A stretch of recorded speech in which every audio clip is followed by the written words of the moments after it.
one of the most creative, curious, and influential economists of the world. But today we're going to go into Joseph Stiglitz's past, his childhood in Indiana, and into the future agenda of 2020. Thank you very much, Dr. Stiglitz, for being with us once again on Management TV. Nice to be here. We were talking earlier about the movie that was done, and that prompted the question of how was your childhood in Indiana, and how did that childhood influence your decisions to study economy? Well, I was born in a town called Gary, Indiana, which is, you might say, the epitome of American industrialization. It was a town that was founded in 1906 by U.S. Steel, a company town, the world's largest integrated steel. It was on the southern shore of Lake Michigan, sand dunes. I've seen pictures of horses being used to construct the city. It grew very rapidly and with American industrialization, but equally with the deindustrialization of America, it declined. When I was growing up in the 50s, you might say it was the peak of this period, post-World War II. The population of Gary reached its highest level. But even in that period of success, Gary was fraught with a variety of economic problems. For instance, there were periodic strikes, strife between labor and management. There were repeated economic downturns, recessions. It was clear the market was not working perfectly. It was a city that was marked by pollution. In fact, people driving on the highway from New York to Chicago go right through Gary, and the sky was beautiful from the pollution that was being poured into the sky. It was like, because the sky was red from the pollution that was being poured out. So it made a very, very nice sight for a visitor, but it was really terrible for the people who lived there. And finally, it was a city that was marked by poverty and racial discrimination.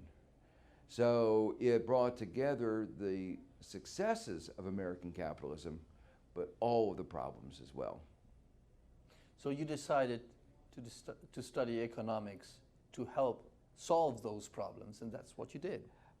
I think that's right. I mean, I think you couldn't help but notice those problems when you're growing up, and that's in a way very different from right next door, within 30 miles was the University of Chicago, and which is generally viewed as the center of free market economics. Yes.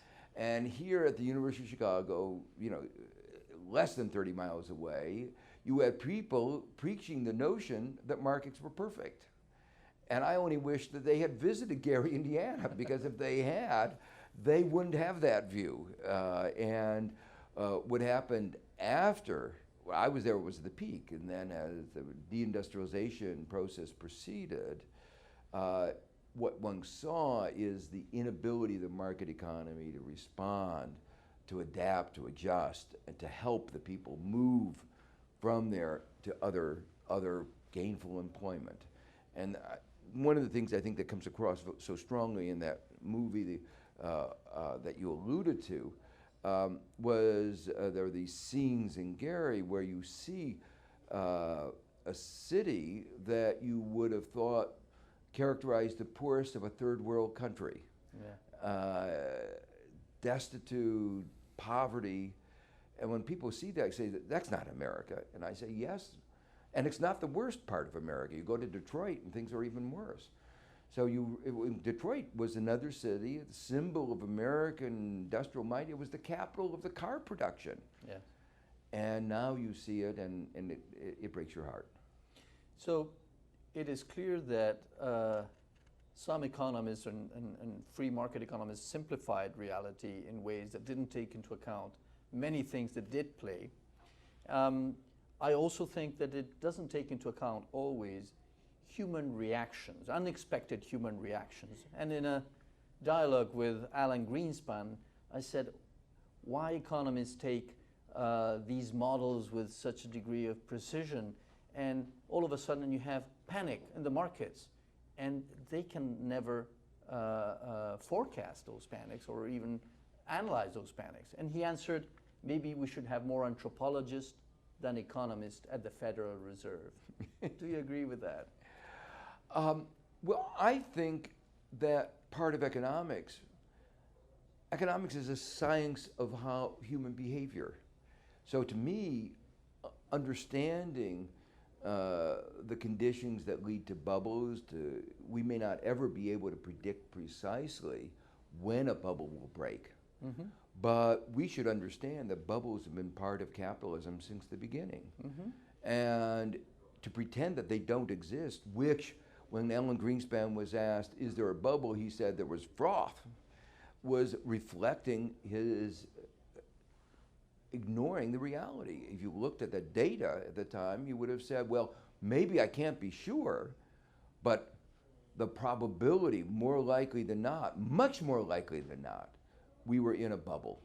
And responsible public policy is to take actions to take a little of the air out of the bubble, to stabilize the economy, to recognize that something was wrong when the savings rate in the United States went down to zero. Okay. That was unsustainable. And it seems to me that that was they were so blinded by the ideology that markets were always working perfectly that they refused to see symptom after symptom after symptom. There's one symptom you might say, oh, okay, I can ignore it. But you have a zero savings rate, you have people taking out mortgages that were clearly beyond their ability to afford, and you had evidence of a bubble.